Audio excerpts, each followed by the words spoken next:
Okay, welcome everyone to this fourth Java class for this course. Um, let's see if I have anything to announce. I believe I've graded most of the homework assignments for class 2, or we'll just call it homework 2. So if your assignment still hasn't been graded, just let me know in the chat or in the or on Google Classroom. I might have missed your assignment if it wasn't handed in yet, or maybe I just missed it. Let's see. As for the assignment, as for this most recent assignment, the one for class 3, that one is due today.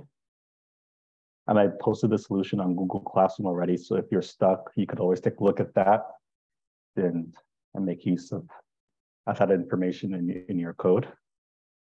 All right.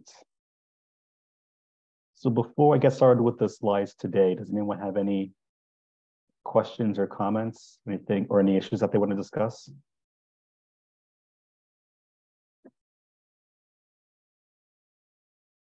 All right, then we can get started.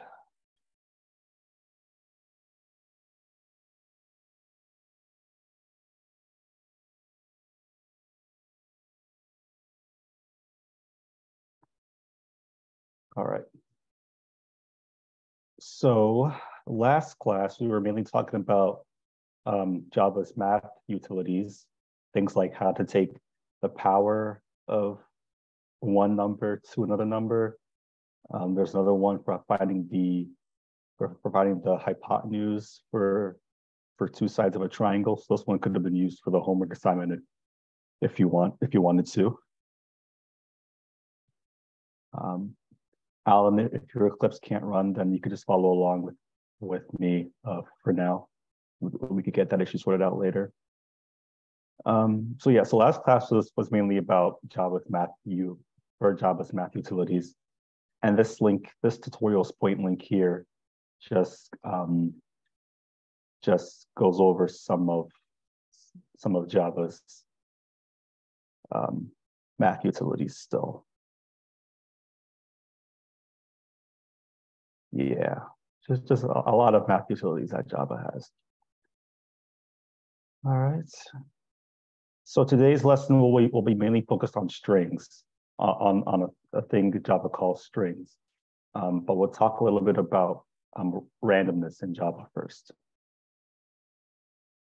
So we can move on.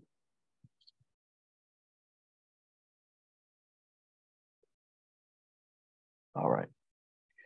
So in Java, there's a math utility called math.random that pseudo-randomly generates a double value between 0 and 1, not included.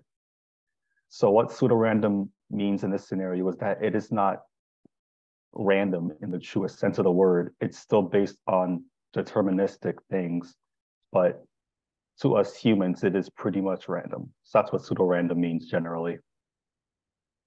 So if we try to run math.random, we could give it a few runs on my Eclipse workspace here.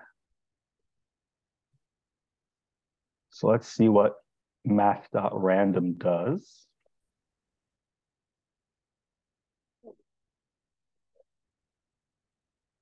Okay, so we can see down here that it outputted a number between 0 and 1, 0.67. Let's run this again. Okay, this time it got 0.24. Let's run it again. 0.47. So you can see that whenever we run this Java program that has math.random, it outputs a different number between 0 and 1, not including 0 and 1. Yep, that's math.random.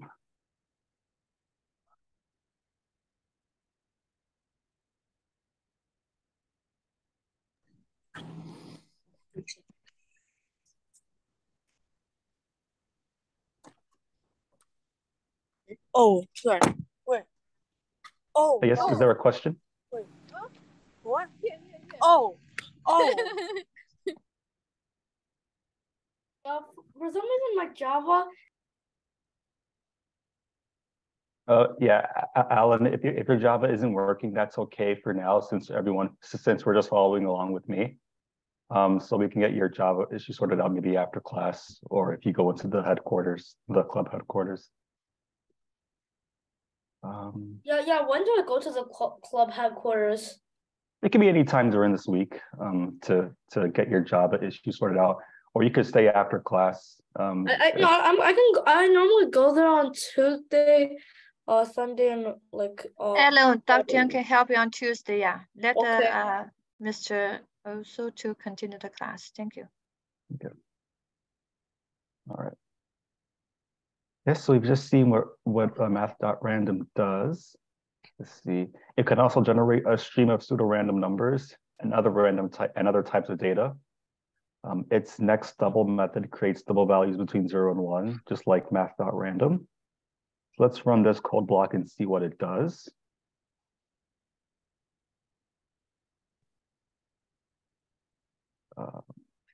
Okay, so it looks like we are, what's this?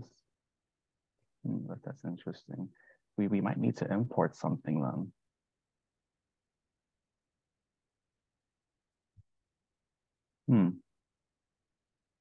Random cannot be result of its type.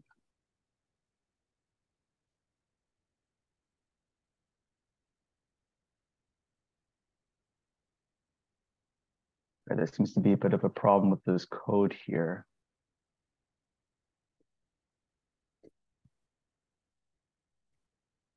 Right, it doesn't. Okay, so it seems like this code block won't work as is. It's complaining about this random object for some reason. Yeah, but what it looks like it's supposed to do is that it declares a new random object, and then it uses its next double value, its next double method to generate a random double value. In the slides, I think it said like you had to import the random class. I mean Yep. Yeah. Probably have to import this. A nice catch, Sophia. Let's give it a try. Oh no, didn't like that one. Okay, maybe it should just be import.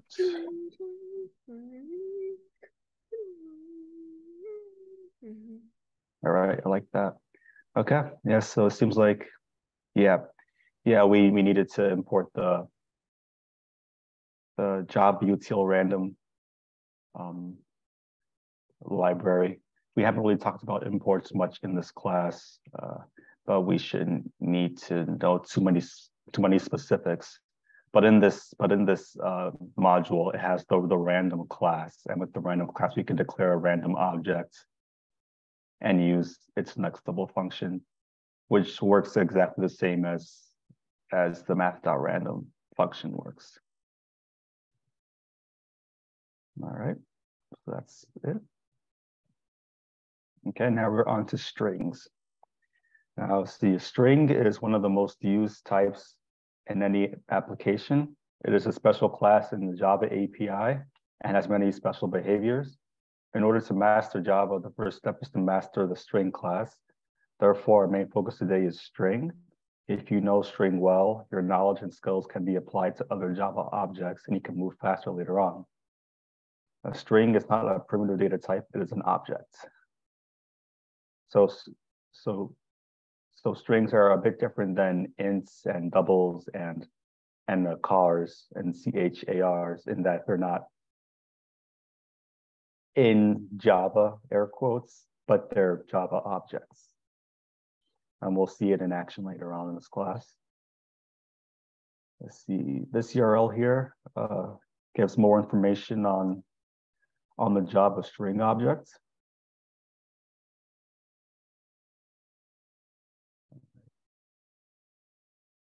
So we could just take a quick look at it.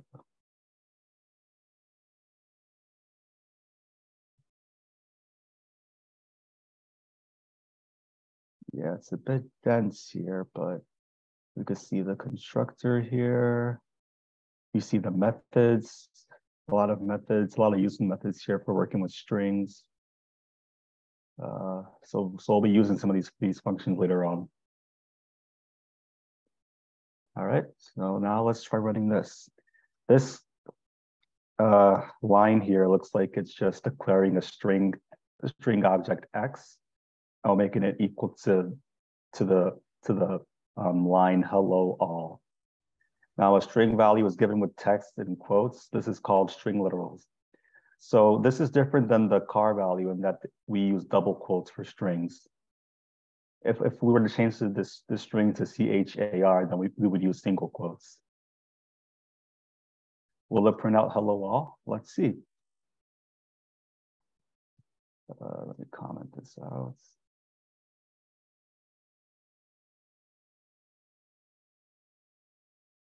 So we declared a string X hello all.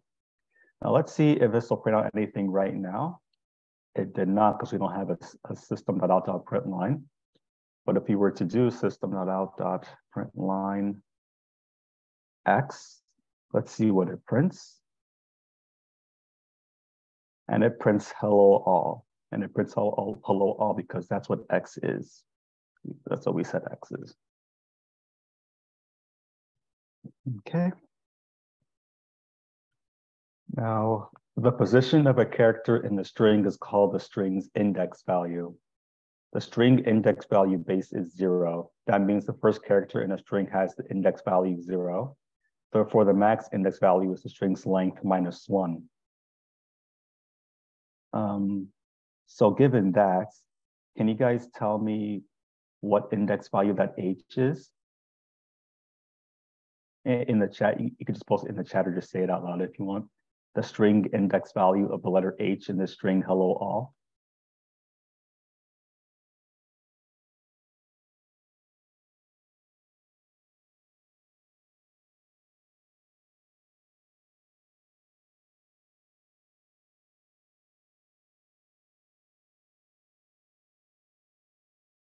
All right, 0, very good. So it's 0 because it's the indexing starts at 0. Now, can you guys tell me what the index value of the letter A in all is? Now this one's kind of tricky. Now we want the index value of the letter A here.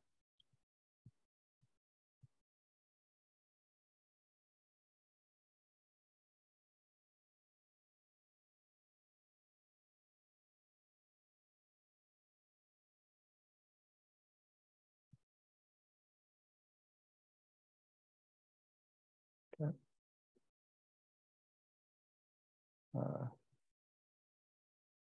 Right.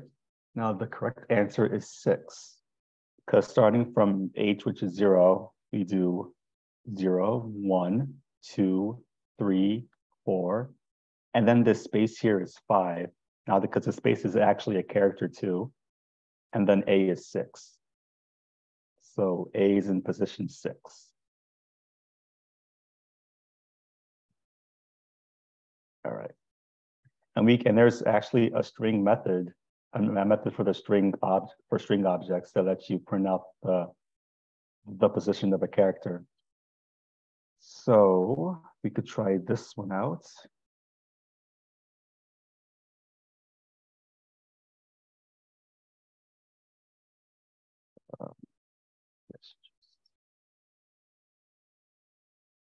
Now let's see what is at position 0.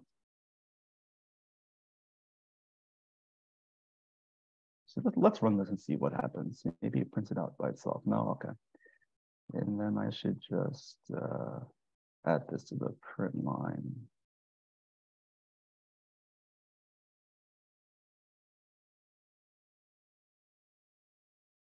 All right. Oh, this is the opposite of what I thought. Okay, so what this does is that, so what x.car at 0 does in this line here is that it prints out the character at the index that I'm putting in. So it happens to be 0 that I'm putting in right now. So the character at index 0 is H, as we figured out earlier. If we were to put 6 as I asked, we figured out that it was A. And this car at function does confirm that it is A. You could try 3. And it's L, which makes sense because starting at 0, it's starting H, it's 0, 1, 2, 3. So what's the second L in hello? Can you make it do multiple numbers? What? Let's see. Let's try putting a 3 here. Doesn't look like it likes it. So the char function only takes one number. It doesn't take multiple numbers. What happens at 5? Oh, good question. Good question, Aaron. Let's see. So if we put 5, we imagine that 5 is the space between hello and all right now. Let's see what Java thinks it is. Now we don't see anything down here. I just ran this and we don't see anything down here because the space character is just empty. So it prints out nothing. Oh, it prints out nothing to us, but the computer believes that there is something there because I can like highlight it.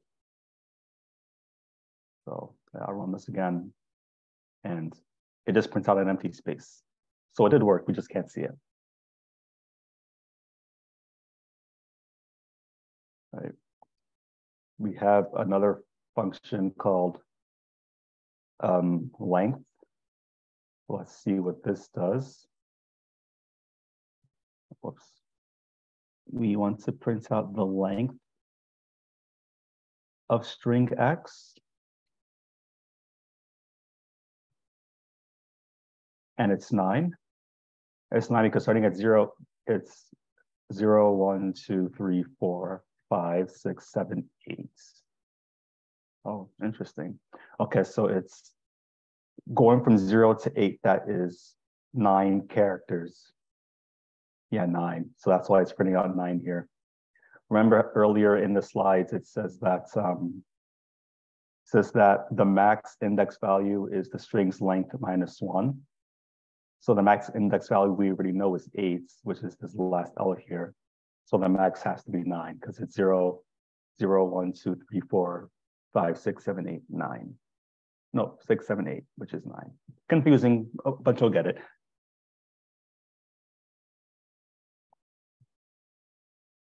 Right. There's even some more cool functions here.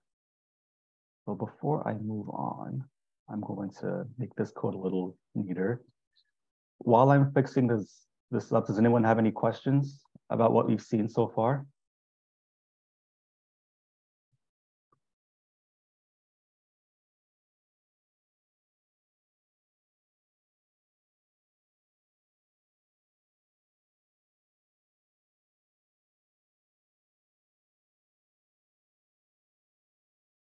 Oh, all right.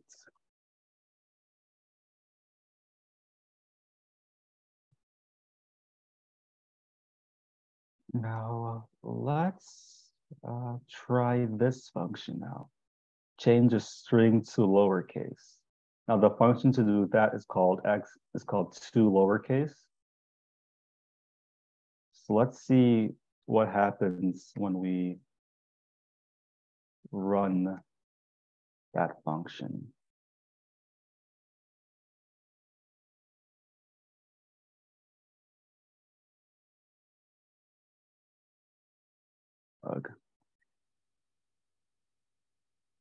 No, oh, I copied it wrong.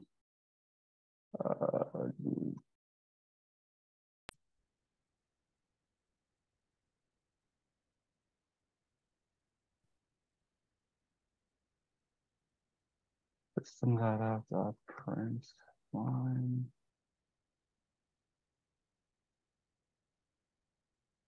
All right. Now let's see what happens if we run to lowercase. It prints out hello all and all lowercase. So the H was the only capitalized letter here in hello all, and it changed it to lowercase. Can you specify what letter gets turned into lowercase? Yeah, it's so it's all of them. All the letters get turned to lowercase. So for example, if I were to change this to change the two L's in hello and the O in hello to uppercase, let's see what happens.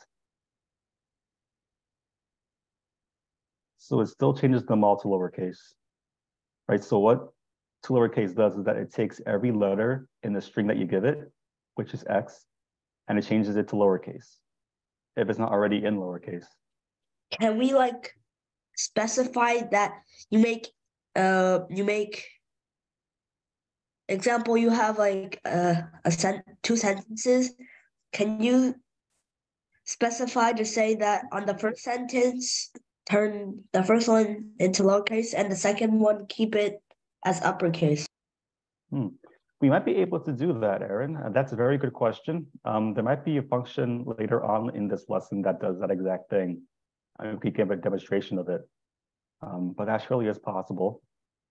And let's see, Jerry, we are talking about strings in Java.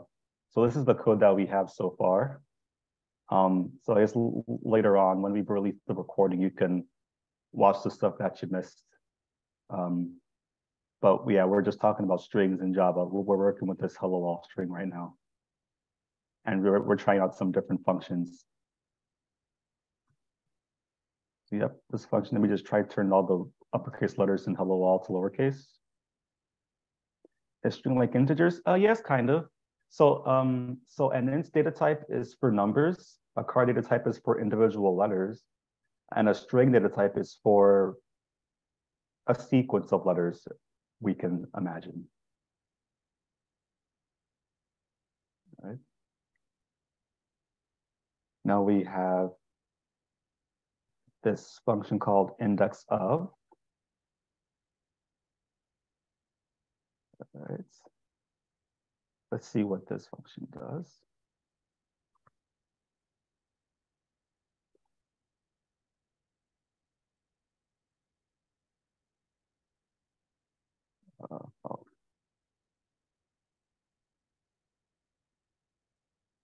All right, so we're looking for the index of two letters LL in the string X. Let's see what this prints. It prints 2. That's interesting. I wonder what happens if we just keep one L. Still prints out 2. Okay, so what index of does is that it prints out the index of the first letter of the string that you give it in. I guess it's kind of confusing. But the reason why this prints out 2 is because in LL, the first L here has the index of 2. That's why it prints out 2. It takes what you give it, which in this case is LL, and then it looks at the string, the original string that you're calling the function on, and then looks for LL, and then it goes, okay, LL is over here, and the first L has index 2, so we're going to print out 2. That's what it does. It'll do the same thing if we give it LLO space all. It's going to print out, it should print out 2. Why? It prints out 2 because it looks at the first LL here. I mean the first, okay, so it looks at this whole string that we're giving it, right? LLO space all. And then it goes to X, and it goes, okay, it's over here. And then it tries to find the very first index that it starts at, which is L, which is index 2 here. Now, if we were to remove the LL here, can you guys try to guess what it would print out?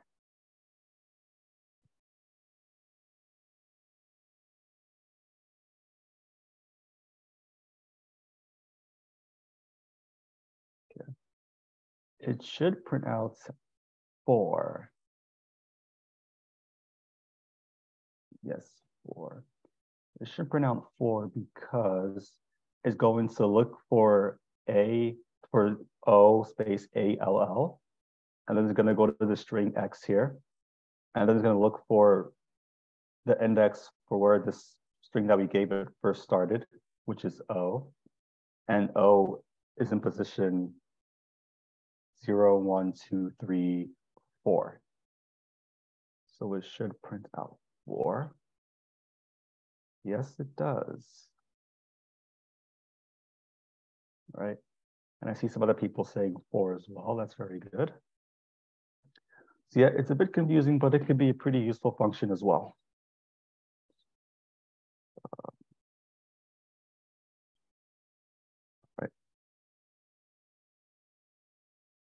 So this little fun thing here is just think about that you have many websites that you want to do search for Bill Gates.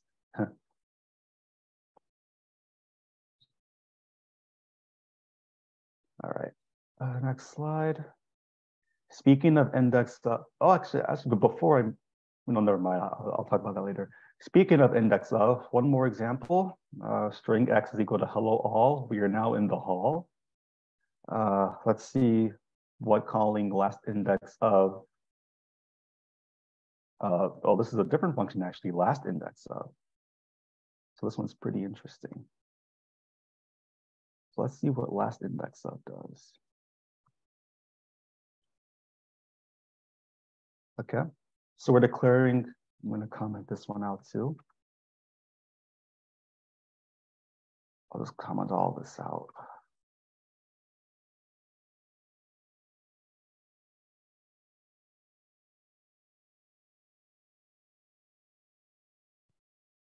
So we're declaring a new string here. Hello all, we are now in the hall.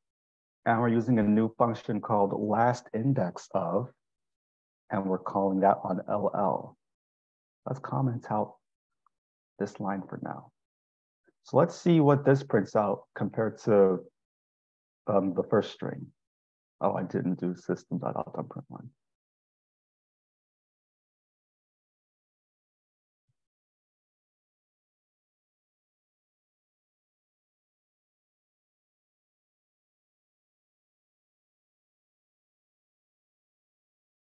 Right, now let's see what this does.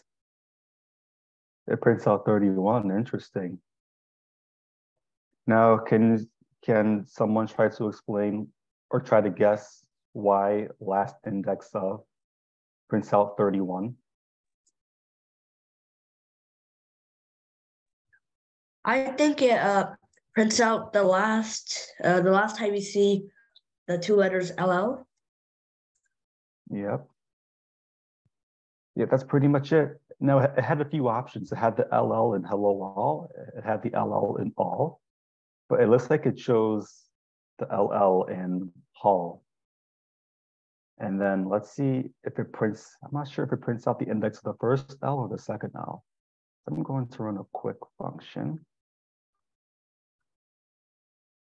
Let's see the length of X now.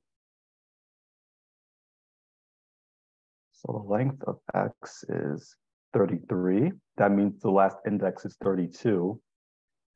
Then the last index is 32. That means it printed out the index of the first L in Hull. Yeah. All right. So I guess we can kind of imply that this original index of function is actually first index of, while this last index of function looks for the last index. Could you try only one L? Let's see.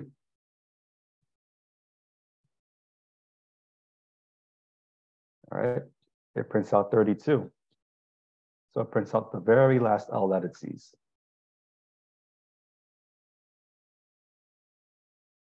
Let's try H.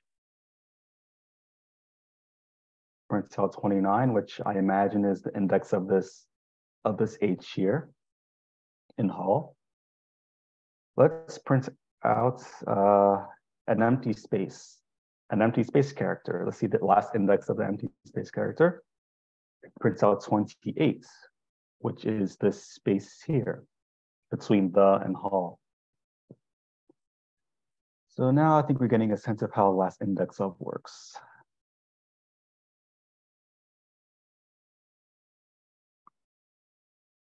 All right. Let's see this one. I didn't know that last index of could take a second argument.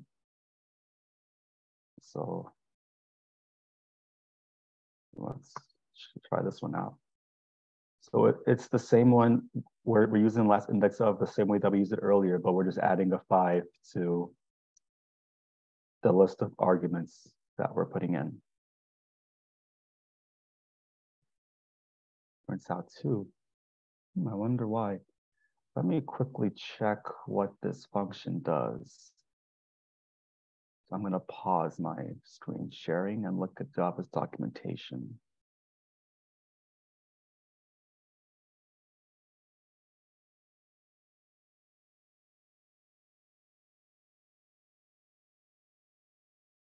All right, I think I found it.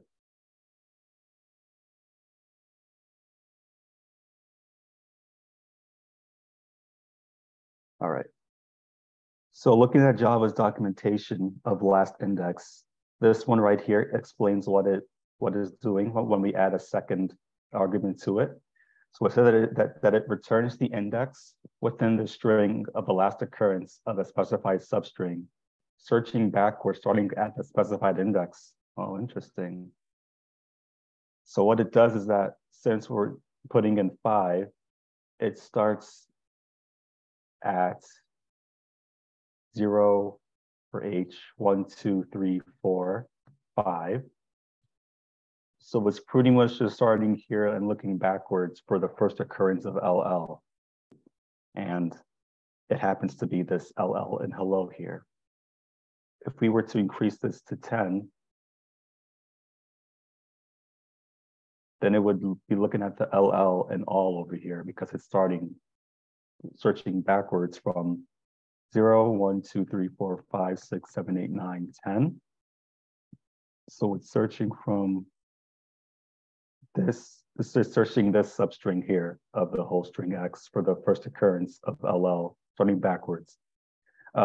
Don't be discouraged if you don't understand completely what last index of does. It can get kind of confusing, but I'll just be satisfied if you can at least understand what the regular index of does, in that it looks for the starting index of the substring that you put in the overall string.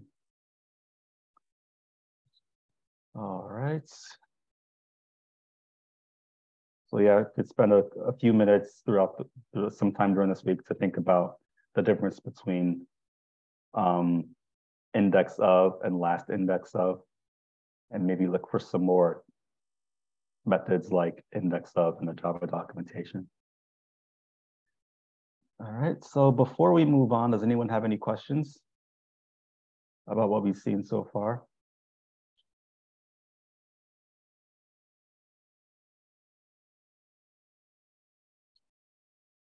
No, all right. Now, how to compare two strings. We have two strings here, hello and world, and we want to compare them.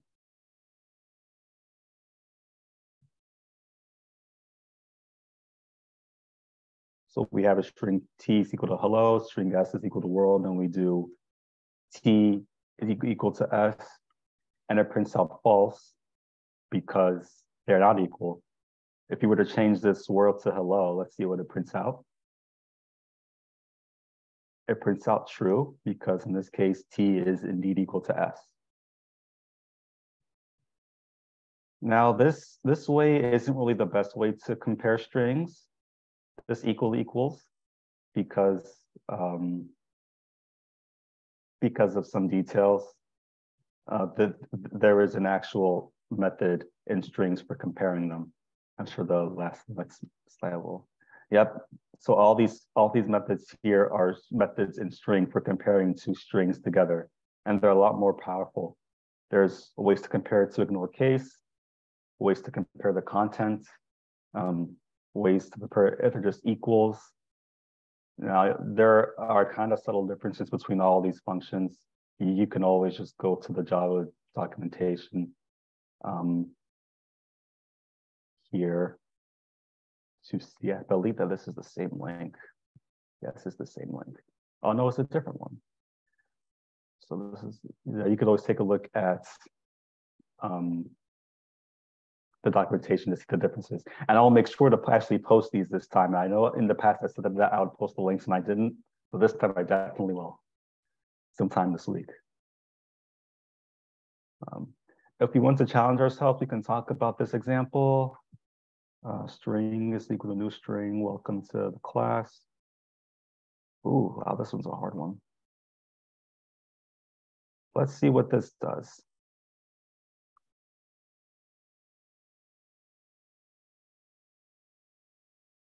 So we're declaring a new string using a different kind of syntax here. And it looks like we're doing some regular expressions here. Interesting. Okay. So I'll just explain to you what each of these lines are doing. I don't really expect you guys to understand, and I don't think the homework will even expect you guys to understand as well. What this segment here is checking for is if Java appears at all, if the word Java appears at all in the string, which it does. What this second check here does is that it checks to see if the word, if the string str matches the word Java, which it doesn't. It has a bunch of other words in there. And this third check is checking to see if the string str matches the word welcome followed by any sequence of characters, which it does. The first word is welcome. So kind of hard. It's using things called regular expressions here, the first and third examples, but that's kind of a high level for a basic Java course. So, but it's nice to see it in action though.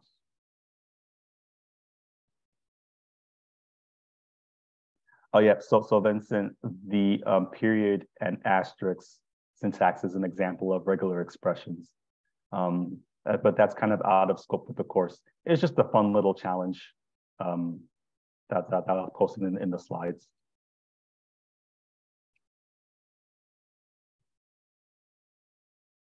So the difference between a double equal signs and a dot equals for strings, in general, both equals and double equals operator are used to compare objects to check quality, to check equality. But here are some of the differences between the two. The main difference between dot equals method and we'll call this the double equals sign operator is that one is a method and the other is an operator. So what we mean by that is that we can use the double equals operator for reference comparison or address comparison, and a dot equals method for content comparison. So in other words, double equals checks if both objects point to the same memory location, whereas dot equals evaluates the comparison of the values in the objects. So to put it in even more simpler terms, the double equals looks to see if two variables or objects are in the same location in the computer's RAM, in the computer's memory. I guess I just kind of repeated what the slide said, but double equals is a little more sophisticated, right? So we can think of dot equals is more sophisticated than the double equal signs operator here. We could just think of the difference between the two as being that dot equals is just more sophisticated. That doesn't mean it's always better. It's just for things like strings, it's more useful. It's less prone to error. All right. If a class does not override the equals method, then by default, it uses the equals object O method of the closest parent class that has overridden this method. This will be discussed when we learn what a class is. So yes, I suppose what I just said doesn't make too much sense if you don't know what a class is, but we'll discuss what classes are later on. Any questions so far? No, okay. All right, so we're gonna see the equals method and operator in action.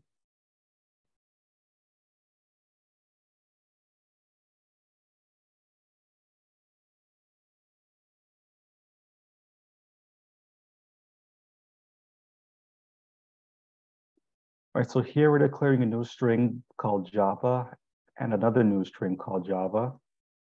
And we're using the double equals for the first print line, and we're using the dot equals for the second one. So before I run this, does anyone want to guess in the chat what the values of both of these will be? What will it be, true and true? Will it be true and false? False, false, false, true? What do you guys think?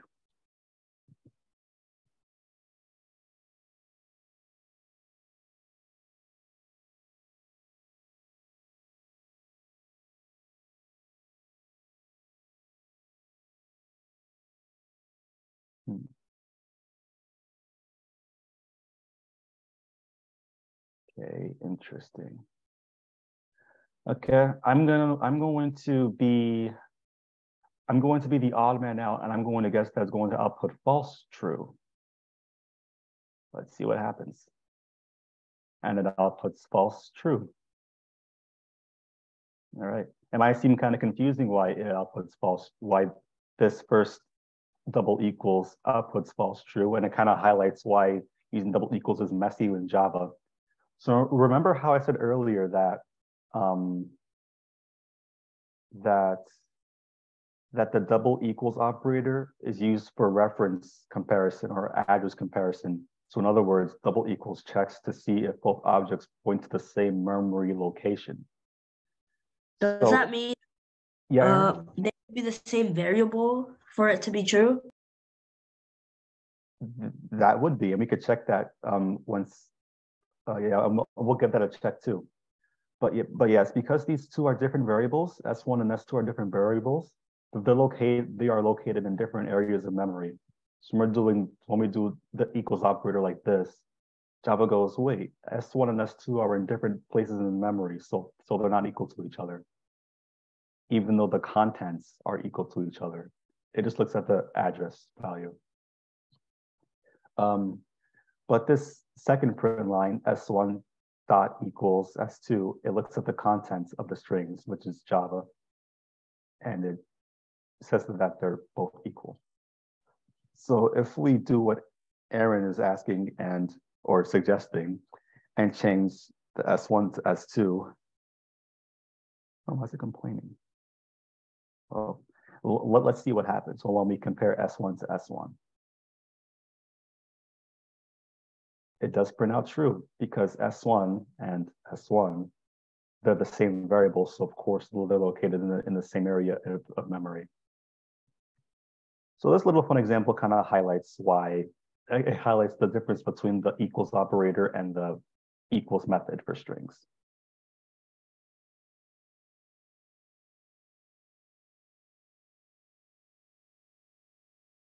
All right. Let's give this block a try.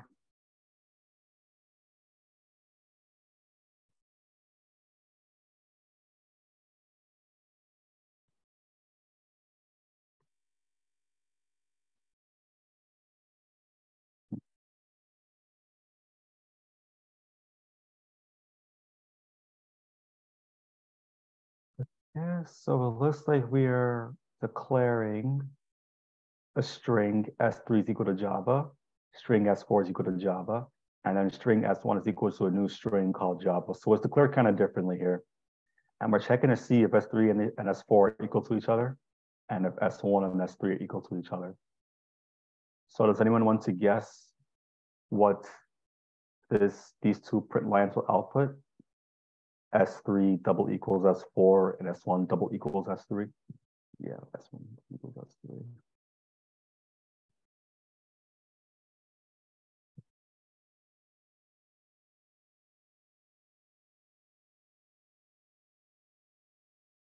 Yeah, it's kind of confusing because we didn't talk about this syntax too much using the new string Java. If I were to guess, I think that this would output false, false, false. Let's see if it outputs false, false. I might be wrong. Oh, true, false. Interesting. Okay. So yeah, we can understand why for the second one it outputs false. It outputs false because S1 and S3 are located in different areas of memory. But I believe it's outputs true for S3 and S4 because of the way that they're declared here. We're not using the new keyword, so it puts it in memory differently than it does compared to if we were to use new. It's a low level Java detail that I don't expect you guys to understand completely yet. Yeah. So yeah, kind of confusing as to why it would print out true in this case when or use double equals. But in our minds, we can reconcile it by just being like, because we're not using the new keyword here. Earlier, we used new. That's why it printed out false. But this time, we did not use new. We just declared it normally. So yeah, if you guys are really curious, you can always do your own investigation as to why it would print out why the difference is there.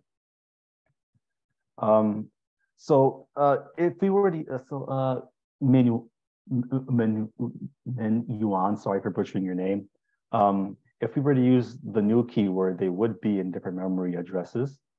But since we did not use the new keyword, I won't say that they're in the same memory address because they're not, but Java looks at it differently. I guess we can just accept for now.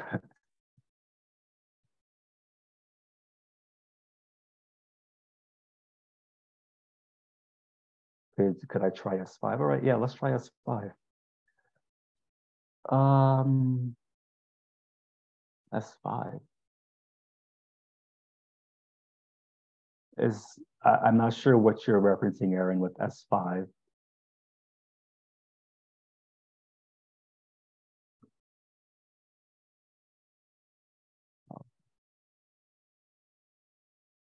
All right, let's just move on. Okay. So the difference between a string object and a string literal refers to an interned string object. This means that the character sequence Java, for example, will be stored in a central place. And whenever the same literal Java is used again, the JVM will not create a new string object, but use the reference to the cached string. All right, so this slide here kind of explains why, it kind of explains what we were confused about as to why S3 equal S4, in this case, printed out true. It's because we're not using the new keyword, we're just declaring a string literal. And when we declare string literals like this, Java kind of just puts it in a central location.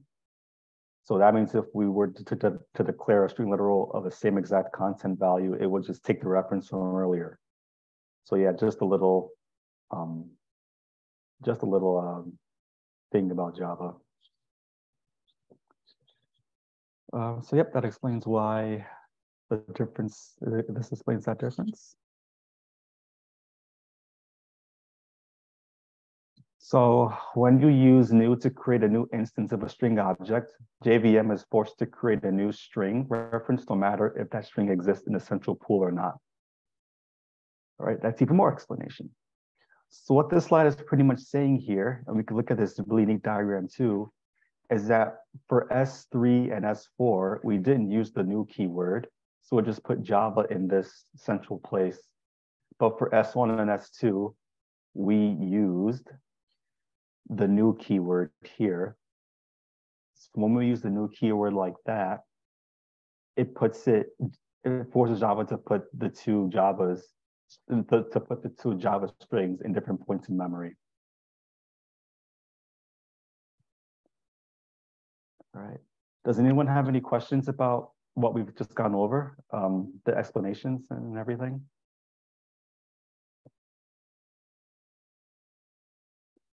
You may need to watch this playback a couple of times to really understand it, I think, because it is kind of hard material.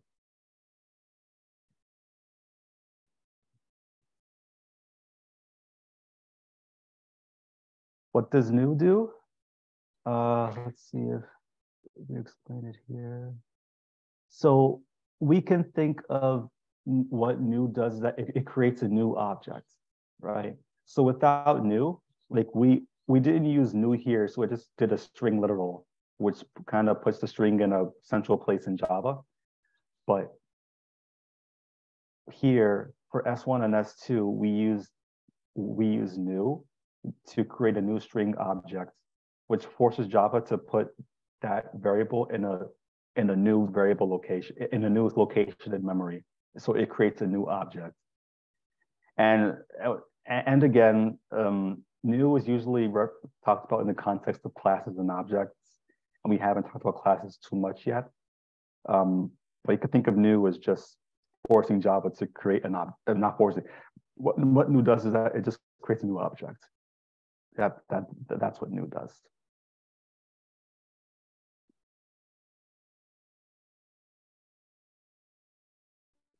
All right, very good questions today, guys. I'm really proud.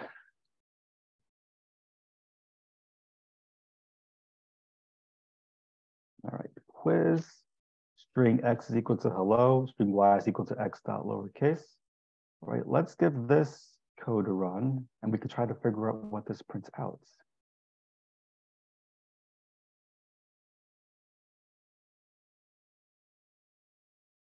All right, guys. So given this code segment here, string x is equal to hello, string y is equal to x dot to lowercase. And then we do system.out.println. We're checking to see if x is equal to y. Can you guys type in the chat true or false?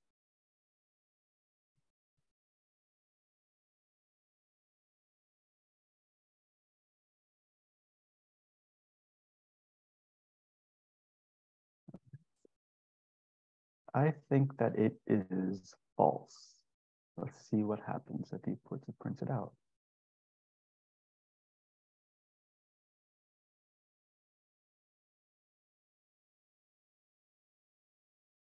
And it is indeed false.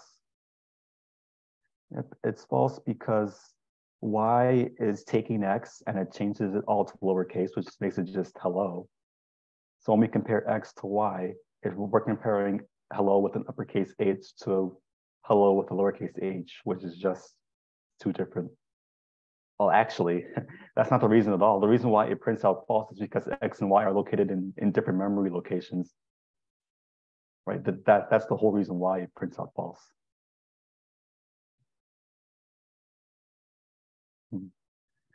I wonder what happens if you were to remove this part here and we just make y equal to x.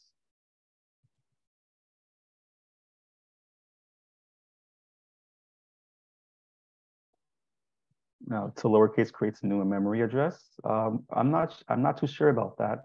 I think it's the string y part here that's creating a new memory address. But yeah, so let's see if we just make y equal to x, if it'll print out true or false with the double equal sign. Oh, it prints out true.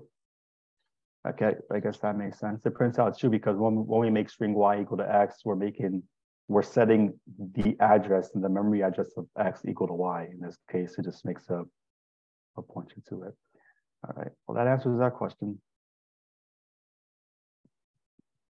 But yes, originally it's printing out false because it does what I imagine what Eddie, no, not what Eddie is saying. It does what Min-Wan is saying, is that it creates, to lowercase creates a new memory address when we call a function like that. Anyway, let's move on. That was an interesting question. Another quiz.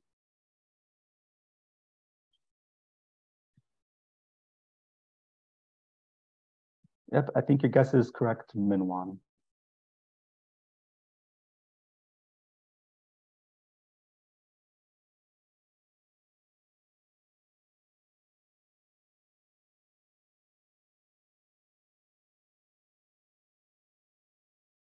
All right, so in this example, we're creating a string x again that's equal to hello. We're making x to lowercase, and then we're into string y. And we are declaring a string z that's equal to lowercase h hello. And we're asking to see if z is equal to y. All right. Now, can you guys try to guess if this is true or false? If it outputs true or false?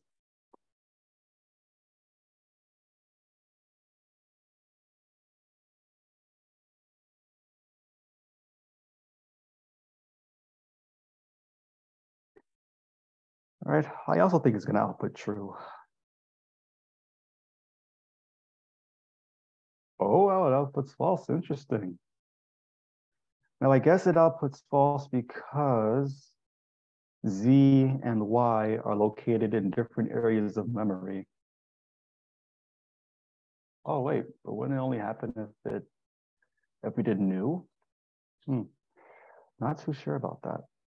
I may have to do some investigation as to why this output's false, but my initial guess here is that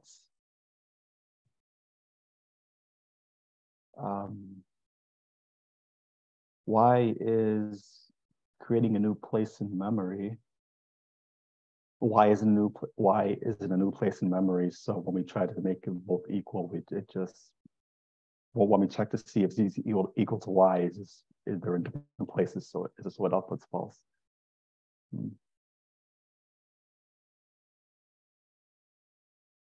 All right. Well, that was the last quiz. So hello has another address. Yeah, I think we can make that assumption that hello has another address. Yeah, once I post this code in the Google Classroom, you guys can also play around with this to test your own hypotheses and stuff. All right. So before I go over the homework, does anyone have any questions, comments?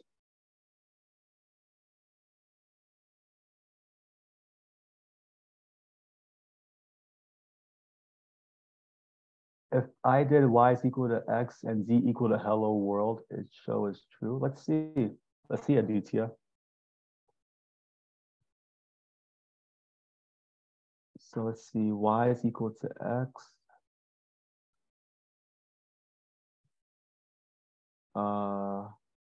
And z is equal to hello. Right, and to answer your question, Minwan, it's up here. I will scroll a bit down, but the package stuff is all up here.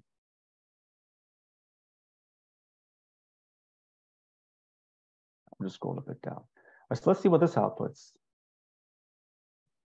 It's equal to x.